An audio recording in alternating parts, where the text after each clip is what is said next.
A lot of stuff. First of all, thank you for inviting us to this great event.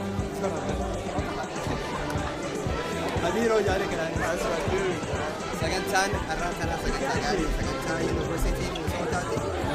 Inni goone Oromummaa irraa haasofne wanti kuffaatii irraa haasofne gammachuu Oromoo saba gosa gosaa fi diraamaa jaanii warrastiitii jaanii kabaa fayyiitti sanis ni qabna.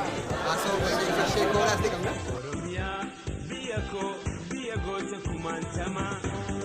Waan gosa gosaa haroon ni qabna. Wanti bareedaa hunda